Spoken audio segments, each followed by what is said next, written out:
There are moments, maybe even now, when it feels like God is completely silent. You pray, but the heavens feel like concrete. You beg, but nothing changes. You wonder, did I do something wrong? Did he walk away? Is he even there? Let me ask you something uncomfortable. What if God's silence is not abandonment? What if it's a response to a question you're not even aware you're asking? Because here's the truth no one likes to say out loud. Many of us don't want God. We want comfort. We want certainty. We want the pain to stop. And if we're honest, we would trade the presence of God for the absence of suffering in a heartbeat.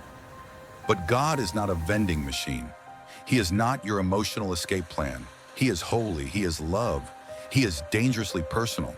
And his silence, it's not punishment. It's invitation. Imagine this. You're sitting in a hospital hallway. The doctor has taken too long. The test results haven't come. You're praying desperately, but every second of silence is a new kind of torture.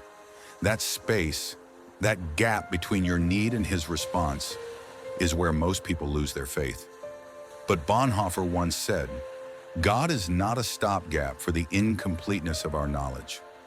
Maybe he's also not a stopgap for the emptiness of our control.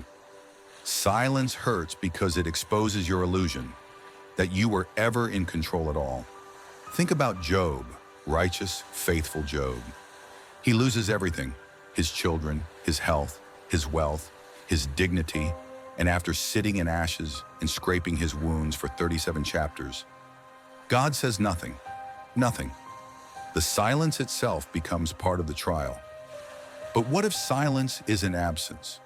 What if silence is depth? All throughout Scripture, God has a pattern. He hides. In the garden, he walked with Adam until he didn't. In the desert, he led Israel by fire and cloud until the cloud stood still.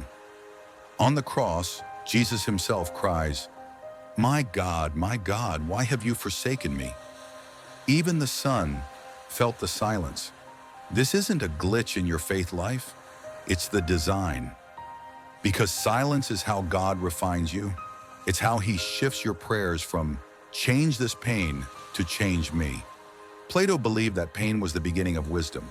But in the Christian life, it's silence that begins the birth of trust. It's only when God is quiet that you learn what you really believe. Faith isn't proven in worship, it's proven in waiting. Here's the twist you weren't expecting. What if the God you feel abandoned by never existed? Not the true God, but the God you created, the God of instant answers, the God who always protects you from pain, the God who rewards good behavior with visible blessings, the God who fits into your schedule, your goals, your Sunday mornings. That God is made in your image, and like all idols, he must fall. Because if your faith is only alive when things are going your way, it's not faith, it's a contract. But the real God, the one who is, not the one you want, doesn't play by your rules. And that's good news, because if he did, he wouldn't be holy. C.S. Lewis wrote, "I have learned now that while those who speak about one's miseries usually hurt, those who keep silence hurt more." But God's silence isn't cruel, it's precise. In the silence, idols are exposed, motives are purified, depth is formed. God could give you a voice in the storm, but sometimes he gives you a whisper after it. Elijah ran into the cave expecting thunder, earthquake, fire, but what came was a still, small voice. That voice didn't shout, it didn't demand, it didn't perform. It waited in until Elijah was still enough to hear. Are you? Because in that waiting place, you'll learn. Silence is not God turning away. It's God tuning your soul. Modern psychology tells us, when someone is silent in a relationship, it can feel like rejection. We interpret silence as disapproval. But God's silence isn't rejection. It's a tool for transformation. Nietzsche said, "He who has a why to live can bear almost any how." But Christianity goes further. It tells you the why is a who. You were never promised explanations. You were promised presence. God is not grooming you to become comfortable. He is shaping you to become Christ-like. That means Gethsemane, That means wilderness. That means cross before resurrection. And if you try to skip it, if you chase comfort and call it God, you'll end up worshiping your own convenience. When words run out, you begin to pray with your soul. Romans 8:26 says, "The Spirit Himself intercedes for us through wordless groans." Sometimes the most honest prayer is not "help me," but just, "God." That's all. No solutions, no formulas, just a reaching, and that's where God lives. Not in the polished prayers, not in the Instagram Bible verses, not in the performance, but in the groaning, in the aching, in the waiting. If you're in a silent season, you're not being punished.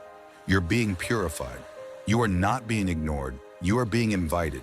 God's silence is not a void. It's a veil, and behind it is a God too holy to be manipulated, too loving to leave you unchanged, too wise to rush. So stay, wait, be still. Let the silence burn away every false god you've clung to. And when you least expect it, you will hear a voice not from above you, but from within you, whispering, "It is I. Don't be afraid." And maybe then you'll realize He was never gone. He was closer than your own breath, even in the silence, especially in the silence. Be still and know that I am God. Psalm 46:10.